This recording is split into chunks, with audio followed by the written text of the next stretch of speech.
My name is Caitlin Cook. My 30th year was marked by the salty taste of red dirt at Fort Moore. 10 weeks of pure hell. Burning lungs in the gas chamber. Calloused hands stripping an M4 rifle in under 60 seconds. I earned my right to stand there. On graduation day, 300 soldiers stood in perfect formation. The bleachers behind us shook with applause, the sharp whistles of proud fathers and the muffled sobs of relieved mothers. Standing at attention, I shifted my eyes just a fraction. Section F. Row 3. Seats 7, 8, and 9. I sent those exact seat numbers to my dad, my mom, and my older sister 6 weeks ago. All 3 seats were dead empty. When the dismissal command echoed across the field, I stood completely alone, watching my squad mates crash into the arms of their families. The mother of a private I barely knew walked up and patted my shoulder. "We are proud of you, sweetheart." But those 3 empty chairs were only the beginning. The text message my dad sent me 3 weeks later and what happened when I decided to change every deadbolt on my house. That is when this story really begins. Welcome to Noble Revenge. This is where we share stories of family betrayal, silent strength, and the exact moment a person finally dares to say, enough. If this story resonates with you, drop a comment below, and do not forget to subscribe. Sergeant Reeves didn't ask if I was okay. He just grabbed the shoulder of my dress greens and physically shoved me toward Private Lewis's people. "Eat!" Reeves barked. Mrs. Lewis, a wide woman smelling of cheap vanilla perfume and nervous sweat, shoved a paper plate at my chest. Fried chicken. Potato salad pooling in the corner. I took a bite of the drumstick. The breading was thick and greasy, the meat inside bone-dry and tasting like dust. I chewed, swallowing over a throat that felt like it had swallowed broken glass. The South Georgia heat baked the asphalt parade field, pushing a suffocating wave of humidity straight into my lungs. But I wasn't looking at the chicken. I wasn't looking at Mrs. Lewis. My eyes locked onto Section F. A base worker in a neon yellow safety vest was moving down row 3. He grabbed seat 7, clack, folded it flat, tossed it in the back of a rusted utility cart. Seat 8, clack, tossed. Seat 9, clack, 3 plastic chairs, stacked, gone, erased. I muttered a flat thank you to Mrs. Lewis, dumped the half-eaten chicken in a trash barrel, and walked away. I didn't stop until I was behind the empty bleachers. Just me, the smell of hot metal, and the heavy shade. I pulled my phone from my pocket. You want to know exactly how much you matter to your blood? Check your call log. 10 weeks of basic training. We got exactly 15 minutes on Sundays to use our phones. 15 minutes to hear a voice from home before going back to the grind. I scrolled down. The numbers stared back cold and hard. Week 2, 82 seconds. Week 4, 74 seconds. Week 7, 41 seconds. My father, Ray Cook, had hung up at the 41-second mark because the football game was on, and he needed to go check the oil in his F-150. Diane, my mother, hijacked my Week 8 call at the 60-second mark to complain about catering costs. A 90-second rule. That was the maximum threshold my family could tolerate pretending to care about me. The family switchboard wasn't just busy. The lines had been permanently cut years ago. I was just the idiot still dropping coins into the slot. I opened the group chat. Cook crew. One new photo, sent by Diane at 2:14 p.m. My jaw tightened. 2:14 p.m. That was the exact minute the base commander was standing in front of my platoon reading the oath. The exact minute I officially earned the title of a U.S. Army soldier. While my squad mates had bullets flying over their heads in the combat crawl ready to take a hit for me, my blood relatives were 2 states away. I tapped the photo. It expanded, flooding the screen with bright, sickening light. Diane was standing in front of a full-length mirror inside a bridal boutique up in Edwardsville. She was wearing a tacky, oversized fascinator hat, smiling wide. Behind her, sitting on a plush velvet sofa, was Megan, my older sister, the golden child, sipping from a plastic champagne flute. I zoomed in on Diane's face. Hanging right off the brim of that stupid hat, brushing against my mother's cheek, was a neon yellow cardboard tag, a clearance price tag. They didn't miss my graduation because someone was in the ER. They didn't miss it because Ray's truck broke down. They skipped driving down to see me survive the gas chamber so they could go scout a $300 a plate wedding venue for a marriage that wasn't even happening for another 8 months. A gray text bubble popped up at the bottom of the screen. Diane. Sorry, sweetie. Dad is helping Megan pay the venue deposit. We'll celebrate later. You understand, right? You understand, right? 4 words. A loaded gun pointed straight at my head. It was Diane's classic psychological straitjacket. If I got mad, I was the bitter, jealous younger sister. If I demanded an explanation, I was ruining Megan's special season. I was supposed to just not eat the scraps thrown my way and be the good little ATM machine they raised me to be. I didn't cry. My tear ducts felt like they'd been cauterized shut. My hand shook. Just once. A slight tremor in the knuckles. I clamped my jaw down hard enough to make my molars ache. I pressed the side button. The screen went black, cutting off Diane's smiling face. I shoved the phone hard into the left breast pocket of my dress uniform, the rigid plastic pressing right against my ribs. I looked down. The heavy green fabric was slightly bunched from the phone. I raised my calloused right hand, pressed it flat against the fabric, and swiped down, hard, smoothing out the wrinkles, ironing out the mess. You understand, right? Oh, I understood. I finally understood exactly how this game was played. The words, "You understand, right?" did not start with that text message on my graduation day. They were written into the ledger of my life before I was old enough to drive. In the Cook household, love was not something you felt. It was a line item on a balance sheet managed by my father, Ray Cook. Ray was a licensed plumber pulling in $62,000 a year.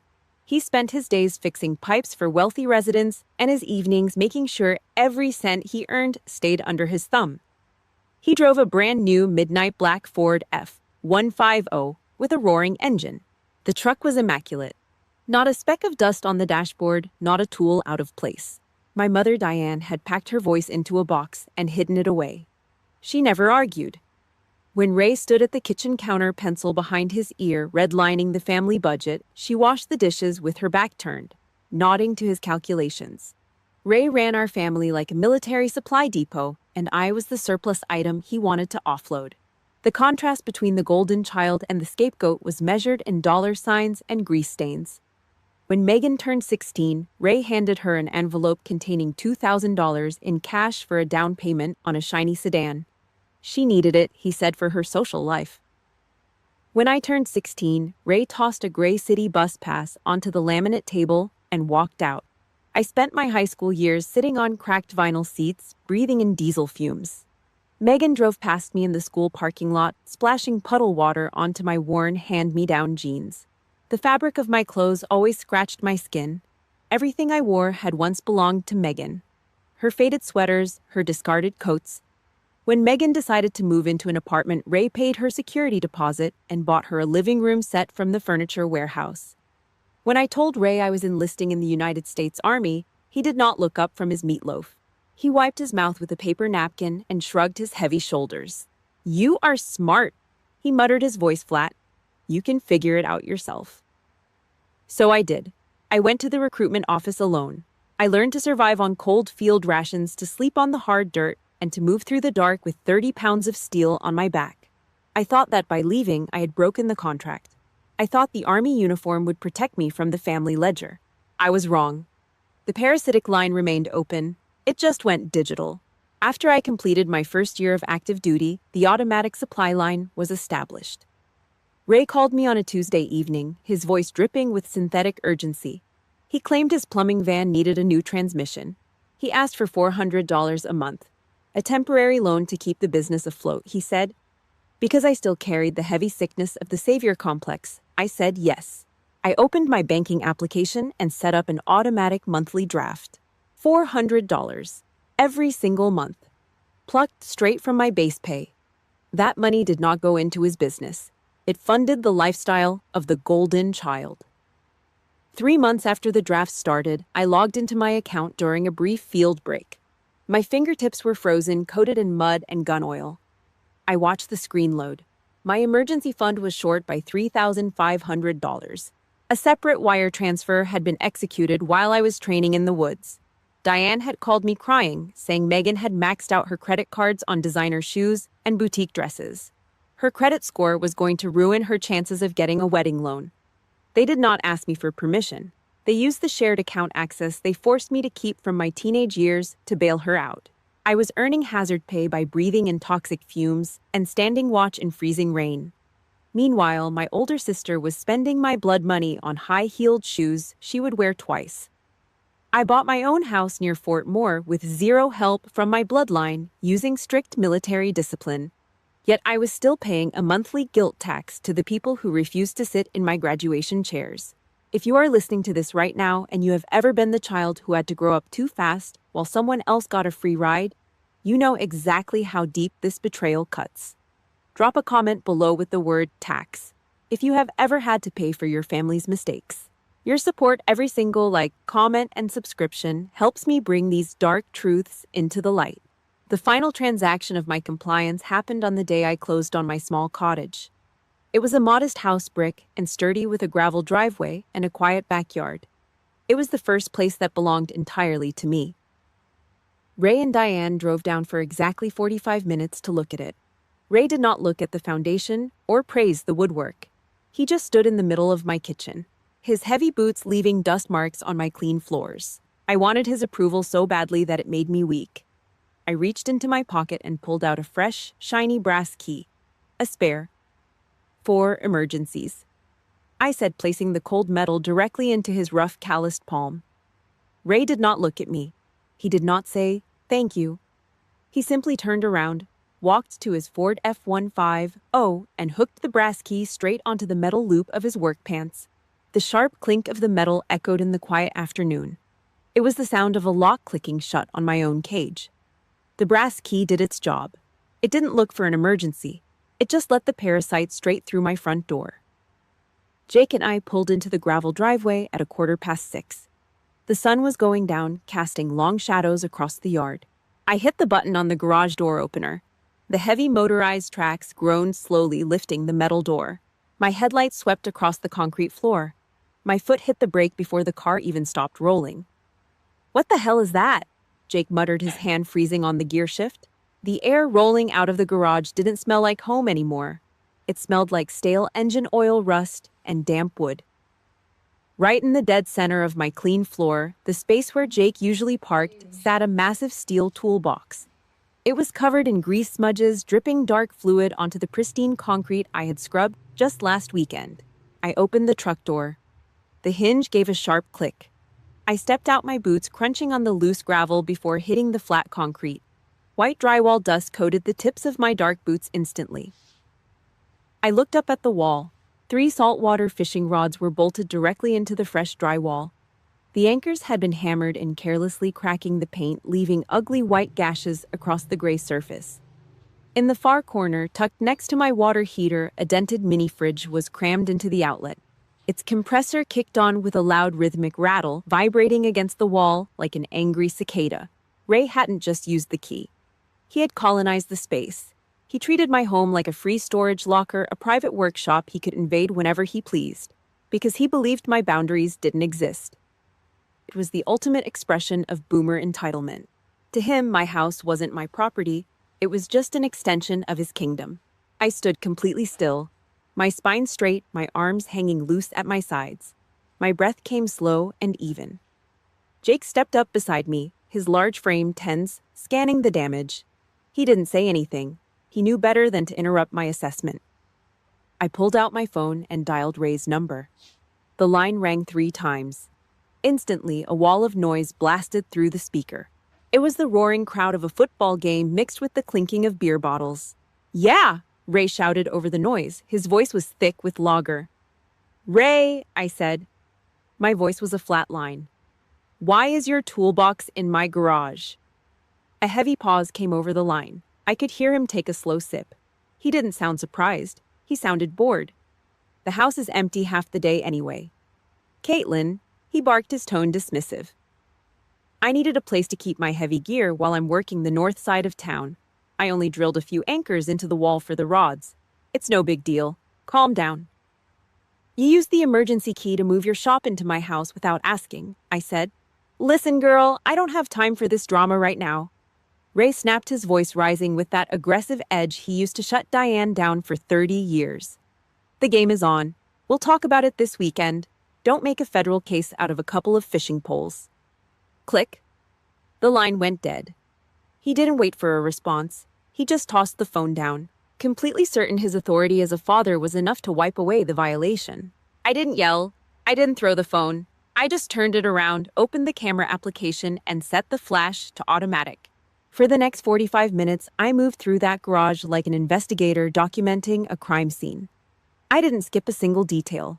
I took close-up photos of the cracked drywall. I captured the serial number on the red toolbox. I photographed the grease stains spreading across the concrete. I took a steady video of the mini fridge shaking against the wall, capturing the loud hum of the compressor. Jake watched from the doorway, his arms crossed over his chest, his head nodding slowly. He understood the routine. In the military, you don't fight with words. You fight with undeniable documentation. When the photos were done, I opened the notes application.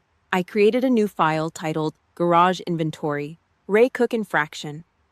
I logged the exact timestamp of the call, the list of unauthorized property, and the estimated cost to repair the damaged drywall.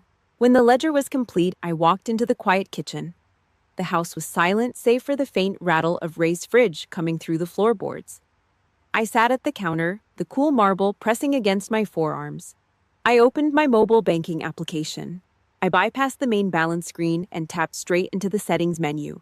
I scrolled past the bills until I found the section labeled Recurring Auto Drafts. There it was. Ray Cook, $400 US. I stared at the text. $400. The monthly tribute I had been paying to buy a piece that never existed. The money that had traveled from my base paid straight into the pockets of the people who left my graduation chairs empty. My thumb hovered over the screen. It stopped exactly half an inch above the red button labeled Cancel Draft. The air in the kitchen felt heavy. For a split second, Diane's voice echoed in my head. You understand, right? I let out a slow, deep breath, forcing the hot air out of my lungs. My thumb came down. Hard. The screen blinked. A small loading wheel spun for less than a second, then vanished. A fresh notification popped up in clean text. Automatic transfer canceled successfully. I locked the phone and set it face down on the marble counter. The line had been cut. The supply depot was officially closed. The free party was over. It took them exactly 11 days to realize the tap had run dry. For 11 days, the silence from the Cook household was absolute. Ray didn't notice the missing $400 because he only checked his commercial account when he needed to buy tires for his truck. He lived in a state of financial arrogance, fully believing my military pay would always arrive like the morning mail. On the 11th day, the scout was sent in. I was sitting at the oak kitchen table. The phone began to vibrate violently against the bare wood, a harsh, mechanical rattle. The caller ID flashed one word, Mom. Beside the phone, my coffee grew cold, smelling bitter. I didn't pick up on the first ring. I let the vibration shake the table until the last second, then I slid my thumb across the glass. I didn't say hello. Caitlin. Diane's voice came through wet with the practiced tears of a woman who used weakness as a weapon. Your father looked at the bank statement this morning. The monthly transfer didn't go through. There must be a computer mistake. I picked up my fork, jabbing the silver prongs into the cold yolk of my fried egg. It wasn't a mistake, Diane, I said, my voice dropping into the flat tone I used for tactical checklists. I canceled the draft. A ragged intake of breath cut the line. The fake tears vanished, replaced by the sharp steel of maternal manipulation. How could you do that? She whispered, her voice dripping with self-righteous preaching. Family always helps each other, Caitlin. We sacrificed everything to raise you, and now you're cutting off your own father. I kept my back perfectly straight against the chair. My shoulder blades locked. I didn't raise my voice to match her manufactured guilt. Tell me, Diane, I said. What exactly have you ever done for me that you didn't do for Megan? The question hung in the air like a smoke grenade. The absence of sound was deafening. No excuses, just a heavy, defeated sigh that sounded like a tire losing air. Then came the sharp click of the line disconnecting. 3 weeks passed. Total radio silence. The family switchboard had shut down. No texts, no voicemails. They were rebuilding their strategy. Then came the morning of the second assault. It was a Saturday. I was sitting at the kitchen counter with Jake, the smell of fresh coffee filling the room. The phone on the marble counter buzzed once. I picked it up. A text message from Ray. No greeting, no mention of the canceled $400. It was a straight command typed with brutal efficiency. I need $8,000 for your sister's wedding venue. Due Friday. Wire the money. Before I could process his arrogance, a notification badge popped up. Instagram. I tapped the icon. Megan's face flooded the screen in a video posted 3 minutes prior. She was standing in a bridal salon, twirling around in expensive white silk. She was laughing, a glass of champagne held high. The caption read, "Found the one over budget at $4,200.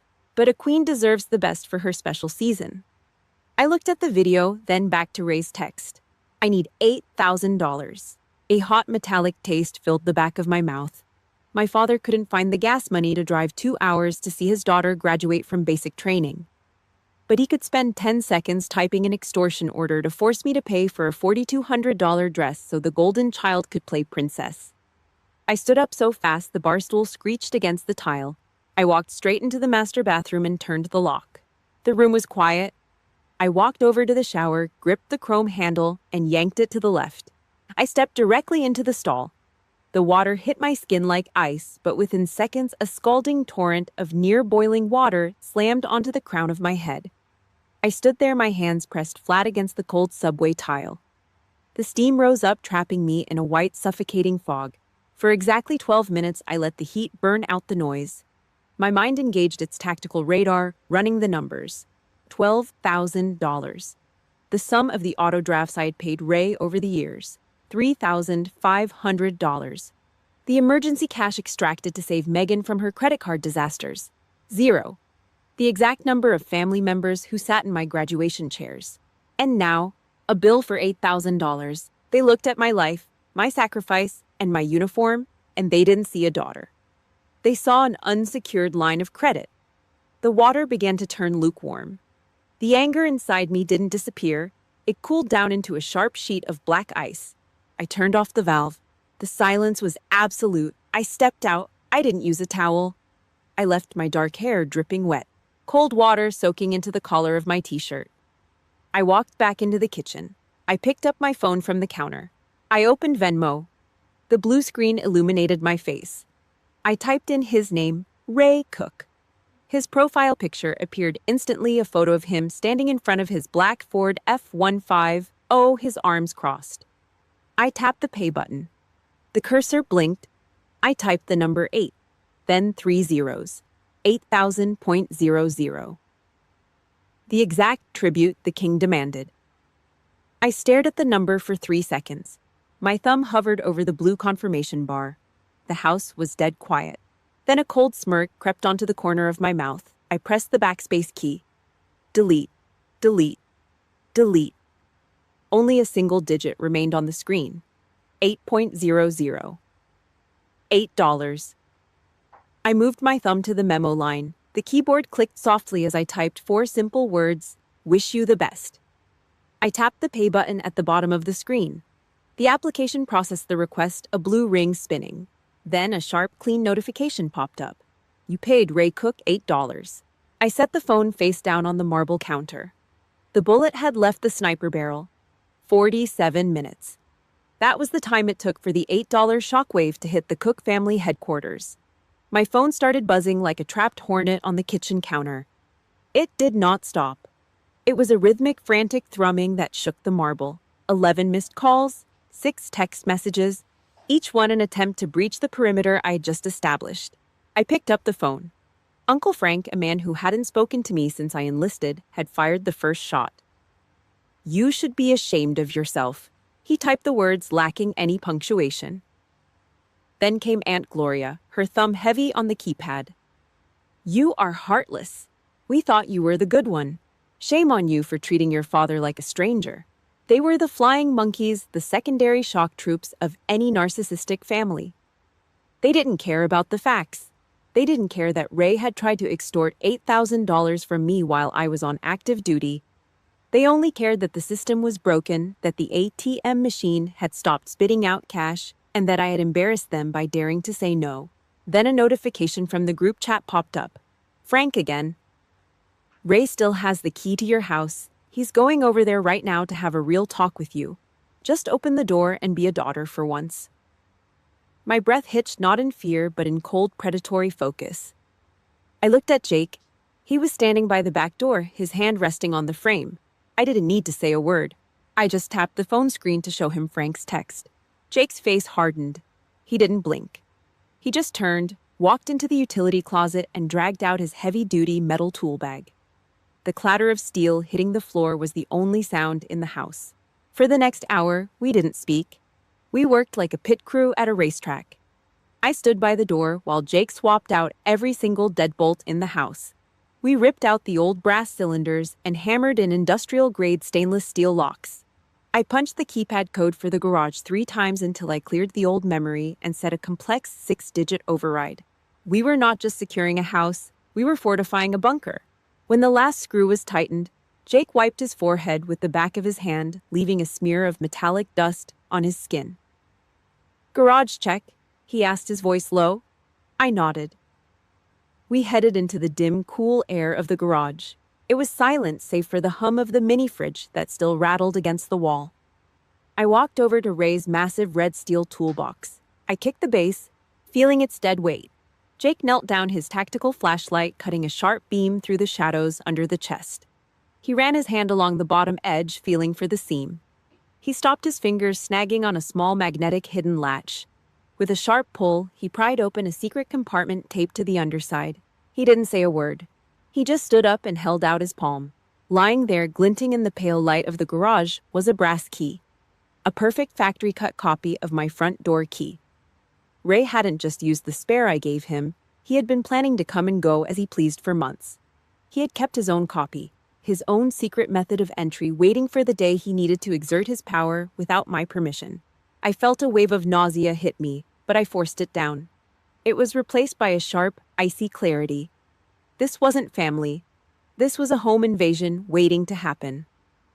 That night, after the locks were changed and the toolbox was dragged out to the curb for the trash collectors to haul away, I sat in the dark of the living room, staring at the glow of my laptop. I wasn't done. I needed to know just how deep the rot went. I opened the family group chat history, scrolling back 4 months to the deep winter archives. I found a thread where Megan had been complaining about the cost of the bridal caterer. Megan. If she's really going to basic training, who is going to cover the deposit? It's not fair that I have to pay for my own dream day. The message had been sent at 11:47 p.m. Ray's reply followed 2 minutes later. Ray. Don't worry about it. She's already been earmarked. She's been the backup plan for this family since she was 16. She'll come through when it's time. Backup plan. The words sat on the screen, heavy and radioactive. I wasn't a daughter to them. I was a contingency fund. A line of credit held in reserve, waiting to be liquidated whenever Megan needed a new pair of shoes or a larger venue. They had been counting on my exploitation since I was a teenager. I picked up the phone. My fingers were steady, cold as stone. I didn't send a message. I didn't call. I just looked at the contact card for Ray Cook. I stood up and grabbed my car keys. I walked out to the truck, opened the door, and slid into the driver's seat. Jake climbed in beside me, his presence a silent wall of support. I put the truck in gear and stared at the dark road ahead. The dashboard lights cast a harsh green glow over my hands as I gripped the leather of the steering wheel. I tightened my hold until my knuckles turned white. I wasn't a backup plan. And starting tomorrow, Ray Cook was going to learn exactly what happens when the backup plan decides to burn the whole system down. The textbook definition of an extinction burst is simple. When a tyrant realizes their control has been stripped away, they do not quietly retreat. They escalate. They throw a violent tantrum in a desperate bid to force the system back into compliance. Ray Cook's explosion arrived on the 5th day of my 7-day ultimatum. I was sitting at the kitchen island. On the counter, my laptop streamed a live feed from the security camera mounted under the garage eave. The heavy Ford F-150 tore into the gravel driveway. The tires threw loose stones against the wood siding with sharp cracks. Ray slammed the truck door shut. He marched straight to the garage keypad, his heavy work boots stamping deep impressions into the damp earth. His grease-stained thumb hammered the buttons. Bip, bip, bip, bip. A sharp error tone echoed through the feed. The small LED light blinked a steady red. Ray froze. He stared at the plastic box. He punched the keys again faster, his knuckles turning white as he slammed his hand against the wall. Red light. Another error tone. He dragged out his heavy ring of keys. He found the brass copy he had covertly sliced from my life. He jammed it into the deadbolt, twisting his wrist with the force he used to break rusted pipes. The key didn't turn. Jake had packed the new stainless steel cylinder with precision. The mechanism remained locked tight. Ray stepped back. His face was distorted, an angry crimson spreading up from his neck. He raised his heavy leather boot and kicked the bottom panel of the metal rolling door. Thud. The aluminum buckled under the impact. He kicked it again. Thud. The metal rattled violently in its tracks, leaving an ugly dented crescent shape in the paint. I sat perfectly still in the kitchen, my back straight. I moved my finger to the mouse and selected Save Video Clip to Cloud Backup. The recording was stored under a new file name, Property Damage. Ray Cook. I had my documentation. His authority was dead, and he was kicking the corpse. The psychological warfare shifted on the 6th day. They sent the diplomat. I was standing near the secure perimeter gate at Fort Moore. The noon sun was brutal, baking the asphalt until the air shimmered with heat waves. A rusted sedan pulled into the visitor lot. Diane stepped out. She walked toward the chain-link fence, her head bowed in a performance of total exhaustion. Her eyes were red mascara smeared to ensure I could see her suffering. She stopped 3 feet from me, the scent of her cheap floral perfume clashing with the sharp smell of diesel fuel. "Caitlin," she whimpered, gripping the metal fence wire. "Look what you are doing. Your father hasn't slept in 2 days. If you don't just wire the money for Megan's venue, he is going to lose his mind completely. Family is supposed to prevent this kind of pain. Please just give him the $8,000. I stood perfectly still, my arms straight down at my sides. I looked through her, fixing on a point over her shoulder. "You didn't drive 2 hours down the interstate to see me graduate from basic training, Diane," I said, my voice cutting through her tears. "But you drove 2 hours today to act as an extortion collector. The answer is no. Tell him to have his tools out of my house by noon tomorrow." Diane's mouth opened, but no words came out. The fake tears dried instantly, settling into a hard mask of pure disgust. I turned on my heel and walked back into the base, my back straight, leaving her alone against the wire. The final clearing operation occurred on the 7th day. Ray and Diane arrived at 11:55 a.m. They didn't come to talk. I hit the remote button from the kitchen, and the garage door rolled up. There was no chaos inside, no mess for Ray to complain about. Jake had packed every tool and every fishing rod into heavy-duty boxes. They were sealed with thick tape wrapped in clear plastic and stacked into a perfect uniform cube in the driveway. Ray stepped out of his truck, his eyes scanning the base of his red toolbox. He was looking for his copied key. Jake stepped out from the shadows of the garage, his massive arms crossed tightly over his chest. He didn't say a word. He just stared at Ray. Ray looked at the boxes, then at Jake's locked stance. He knew he was outmatched. His posture shrank as he realized his physical intimidation tactics were useless here. "Where is the copy?" Ray growled. "In the trash," Jake replied, his tone flat. "Load your truck. Your time is up." They loaded the boxes in silence, the heavy cardboard scraping against the bed of the F-150. They drove away without a backward glance, leaving nothing behind but a clean, empty driveway. The surrender of the Golden Child happened the following Monday. My phone rang at 7:40 p.m. Megan's name appeared. I answered, expecting venom. Instead, her voice was thin, trying to bargain a truce. "Caitlin," she muttered. "Fine, let's stop this. Dad is impossible. Just transfer $3,000 to my account. That's enough to cover the DJ. We can call it even." A desperate attempt to salvage a fraction of the supply line. "No, Megan," I said, my breathing steady. "You don't get a single dime." A sharp silence followed. Then the Golden Child shattered. The practiced sweetness vanished, replaced by screeching fury. "You are an ungrateful, selfish bitch," she screamed. "You are dead to this family. Your invitation to my wedding is officially revoked. Don't you dare show your face at the venue." I held the phone half an inch from my ear. My pulse didn't elevate by a single beat. "Fine," I said. I tapped the red button. The screen died. The line was clear. The psychological warfare was over, and they had just uninvited me to the exact trap I planned to dismantle. The week of the wedding, I didn't get mad. I got organized. In the military, you don't fight a grievance with feelings. You fight it with cold, hard receipts. I sat alone at my kitchen island. The house was dead quiet. The only sound was the sharp, flat clack of my laptop keys under my fingertips. I built a single PDF file. It wasn't a diary. It was a forensic accounting of my own exploitation. Page 1. A clean screenshot of my bank ledger highlighting 36 months of $400 auto drafts. $14,000 handed over to a ghost. Page 2. A high-resolution photo of Section F, Row 3. 3 empty plastic chairs baking in the Georgia sun. Page 3. The security footage of Ray kicking my garage door timestamps included showing his red, distorted face and the dented aluminum. Page 4. The text message demanding $8,000 for a party I was banned from attending. Page 5.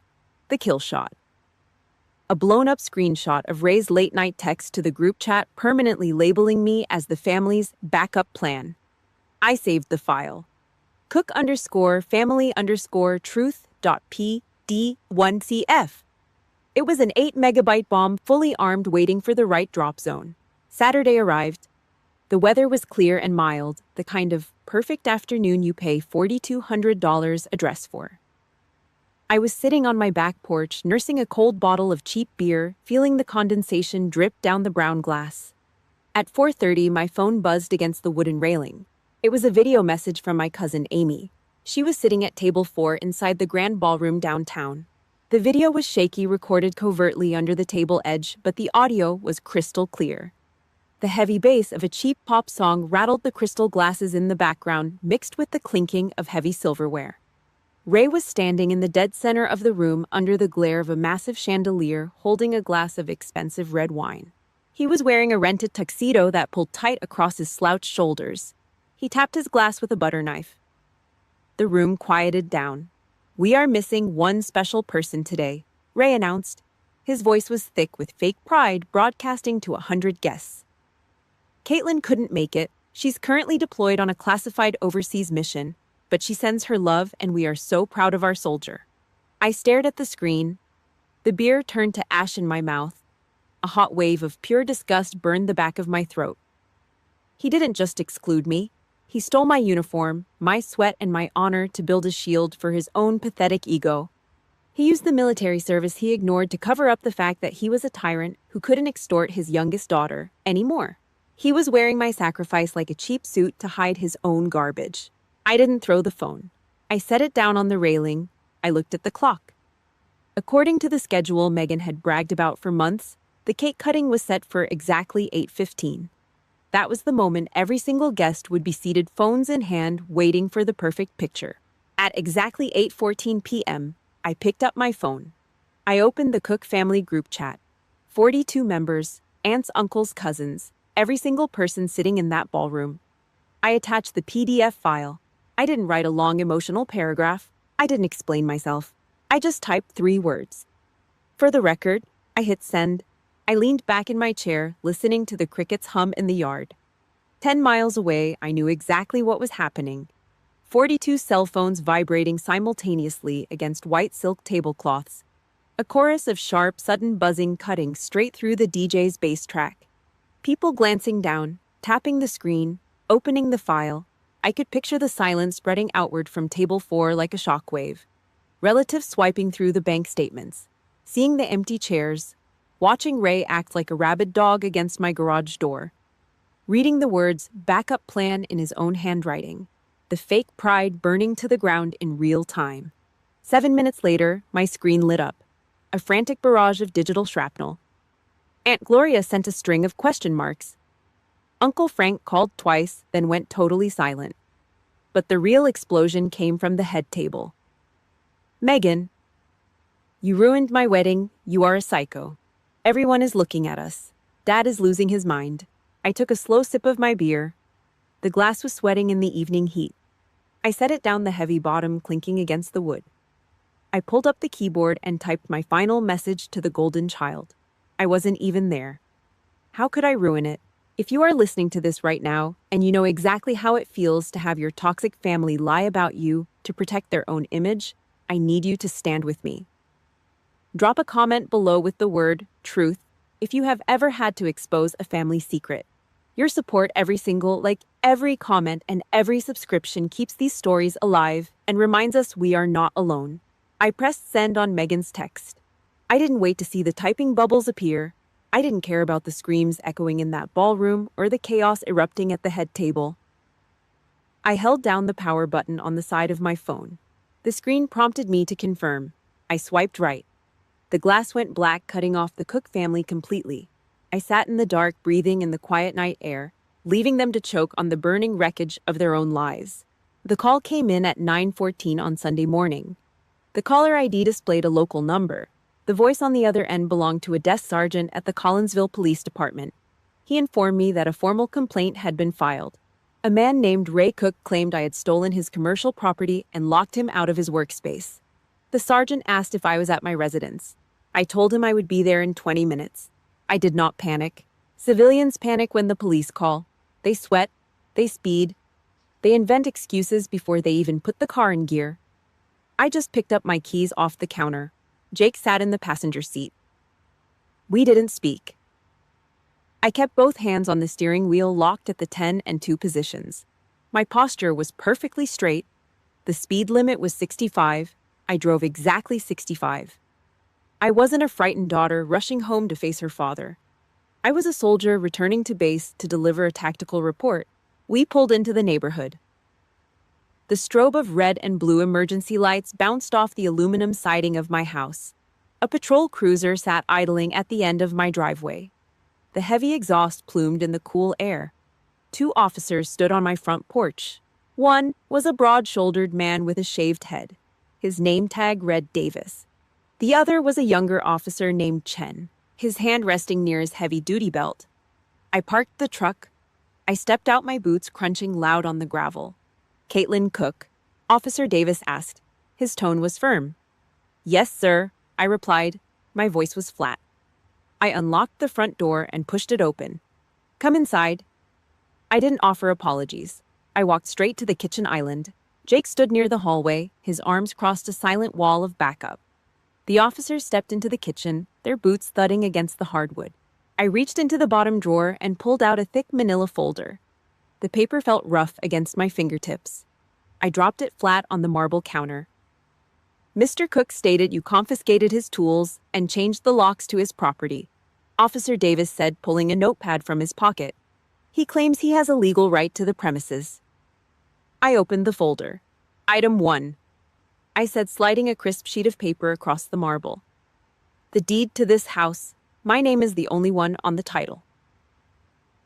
Officer Davis looked at the paper. He didn't write anything down. Item 2.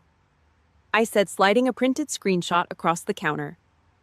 A 7-day notice of eviction for unauthorized property. The deadline expired yesterday. Officer Chen leaned in, inspecting the document. Item 3. I continued. I pulled my phone from my pocket, unlocked it, and hit play on a saved video file. I turned the screen toward the officers. The sharp thud of Ray's boot kicking my garage door echoed in the quiet kitchen. Security footage of Ray Cook attempting to break into my home, causing property damage. I set the phone down. I looked Officer Davis directly in the eye. His tools are currently sitting in cardboard boxes at the local landfill. I said, my breathing slow and even. This is not a theft. This is a homeowner removing abandoned trash left by a trespasser. Davis picked up the deed. He looked at the eviction notice. The tension in his shoulders dropped. He let out a tired sigh and clicked his pen shut. This is a civil matter, Davis muttered, glancing at Chen. He lied to dispatch. Before Chen could respond, An engine roared down the street. Tires screeched against the asphalt. A car door slammed so hard it rattled my front windows. Frantic footsteps pounded up the wooden porch stairs. Ray burst through the open front door. His face was a dark shade of purple. He was sweating heavily, his chest heaving with ragged, uneven breaths. He ignored the police officers completely and locked his wild eyes on me. "You little bitch!" Ray screamed, spittle flying from his lips. He threw his calloused hands in the air, playing his final card, the victim. "After everything I did for you, I fed you, and you call the cops on me. You steal my livelihood. You lock me out of my own family, all over $8. He deliberately left out the $8,000 extortion demand. He was performing for the badges, trying to frame me as an ungrateful child abusing her father. I didn't flinch. I kept my hands resting flat on the marble counter. "You couldn't drive 2 hours to see me graduate," I said. My voice was quiet, but it carried the cold weight of an anvil. "You demanded $8,000. You copied my house key. You drilled holes in my walls. You told your family I was a backup plan." Ray's jaw snapped shut. His chest stopped heaving for a fraction of a second. He stared at me, the fake outrage short-circuiting as the truth hit him directly in the teeth. "I finally understand," I said. I looked at Officer Davis. I didn't need to say another word. Davis stepped forward, inserting his frame directly between me and Ray. He rested his right hand squarely on his taser. "Mr. Cook." Davis commanded, his voice dropping an octave. "You have zero legal right to this property. You filed a false police report. If you do not turn around, walk out that door, and get off this land right now, I am putting you in handcuffs." Ray looked at the officer. He looked at the heavy-duty belt.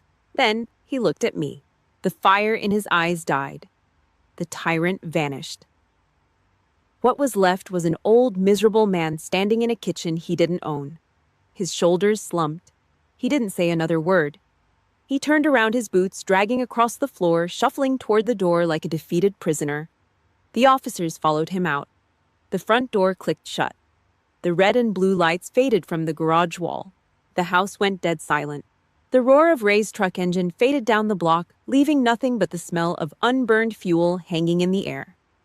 I walked back inside, my boots heavy against the floorboards, and shut the door. The click of the heavy new deadbolt felt absolute. I walked straight into the kitchen. The morning light caught a small piece of metal screwed into the drywall right beside the pantry. A brass hook. It cost $1.50 at the local hardware store. Ray had screwed it into my wall 2 years ago, just to have a place to hang his copy of my house key whenever he decided to raid my refrigerator. I didn't use a screwdriver. I grabbed the metal hook with my bare fingers, twisting it hard against the drywall until the threads gave way. The plaster crumbled, leaving a tiny, jagged white hole in the paint. Fine white powder coated my thumb. I walked over to the plastic trash can beneath the sink, dropped the hook inside, and let the lid slam shut. $1.50. That was the price of his remaining anchor in my house. Now it was sitting under a pile of coffee grounds. 3 weeks passed after the police cruiser drove away. The silence from the Cook family was a total blackout of communication. Ray didn't crawl back to demand his tools. Megan didn't file the ridiculous lawsuit she had screamed about. They had finally realized their psychological traps weren't working anymore.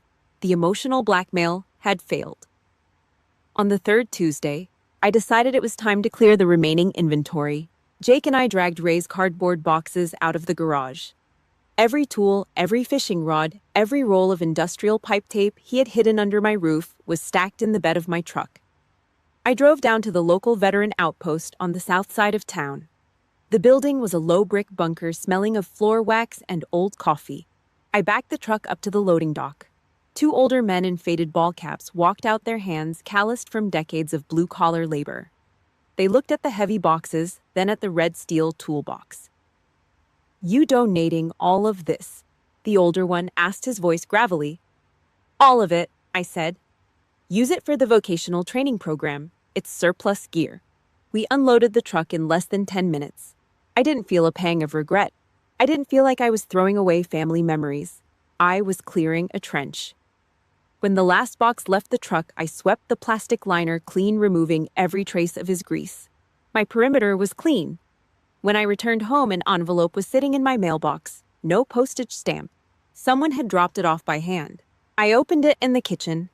The scent hit my nose instantly, a cloying smell of lavender perfume that made my eyes water. Diane's stationery. The paper was a soft pink hue covered in her looping cursive handwriting. Caitlin, the letter read, "My heart is broken. Every family goes through rough patches, but turning your back on your father after everything he sacrificed is a sin. He's a good man just stressed about your sister's special season. We are your blood. You cannot erase us over a little money. It is tearing me apart." I read the lines twice. The classic script of an enabler mother. No apology for the $8,000 extortion. No mention of the empty chairs at my basic training graduation. No accountability for the secret keys or the damaged garage door. Just a desperate attempt to weaponize my conscience against me. I didn't sigh. I didn't feel the familiar knot of guilt tighten in my chest. My hands were perfectly steady. I gripped the top edge of the pink paper. I twisted my wrists, ripping the heavy stationery down the middle with a clean tear. I stacked the two halves together and ripped them again, reducing her lavender-scented morality lecture into 4 neat squares of trash. I walked back to the kitchen bin. I tossed the pieces inside. They settled right next to the rusted brass hook. Later that evening, my phone vibrated once on the counter. A text from my cousin Amy, the only person who still sent me updates. Thought you should know, the text read. Megan's wedding happened yesterday. Ray found money from a local union loan to cover the venue, so the show went on. But it wasn't the party they wanted. Everyone was talking about that PDF you sent. The whole reception hall was whispering. Ray looked terrible. After the cake cutting, he sat alone at table 4 for 20 minutes staring down at his phone. He looked small, Caitlin, old and completely defeated. I stared at the black text on the screen for a long moment. I tried to find a spark of joy inside myself. I tried to feel the hot rush of a vindictive victory. But there was nothing. No laughter, no smirk, no petty satisfaction. All I felt was a vast, cool pocket of air in my chest. Peace. They had spent 18 years trying to convince me that I was nothing without their approval, that my only value was what they could extract from my pay stub. They used the police, the family network, and their own tears to try and force me back into my cage. Now the king of the Cook family was sitting alone at an empty table staring at a silent phone, realizing that his youngest daughter had walked out of his ledger forever. I cleared the text message from my screen. I locked the phone and slid it into my pocket. The house around me was quiet, the air clear of lavender. I stood up, walked to the window, and looked out at the clean gravel driveway. The war was over. The trenches were filled. And for the first time, the ground beneath my feet belonged entirely to me. For 30 years, silence was a weapon. It was a punishment designed to break my will. When I did not comply, Diane would deploy silence to starve me of affection. She would walk past me in the hallway like I was a ghost, her eyes fixed straight ahead. When I did not pay up, Ray would use silence to make me feel like I was entirely alone in the world. They weaponized the quiet, twisting it until the guilt suffocated me, forcing me to open my wallet just to hear a voice on the other end of the line, even if that voice only spoke to issue another command. Tonight the house was silent, but the air did not feel heavy. It felt clean. I sat on the living room sofa. The only sound was the steady low hum of the central heating unit kicking on, pushing warm air through the metal floor vents. My cell phone rested face up on the oak coffee table. The glass screen was black. No missed calls, no angry text messages demanding a wire transfer, no guilt-soaked voicemails smelling of cheap lavender perfume. The perimeter was permanently secured. A heavy 900-page corporate finance textbook rested on my lap. The glossy pages felt cold against my fingertips. I turned to Chapter 4, the thick paper making a sharp snapping sound in the quiet room. I was not reading for fun. I was studying for my MBA program. For 3 years, my hazard pay went straight into Ray Cook's commercial checking account. Money earned by breathing in thick, choking desert dust. Money earned by walking perimeters in the dead of night, the heavy ceramic plates of my tactical vest grinding against my collarbones. That blood money bought Megan's designer shoes. It funded the golden child's fantasy wedding. I bled and they spent. That pipeline was permanently capped. Yesterday, I sat at my laptop and logged into the Department of Veterans Affairs portal. I filled out the forms for my GI Bill benefits. Every keystroke felt like I was reclaiming a piece of my own life. The government was paying my tuition. The hazard pay was mine. My current paycheck was staying in my own bank account. Jake and I were building a future. We were not pouring concrete into a black hole anymore. Jake walked into the living room. His heavy work boots made no sound on the thick rug. He held 2 mugs of black coffee. He handed one to me. The dark ceramic was hot against my palms. The bitter steam hit my face, grounding me in the present moment.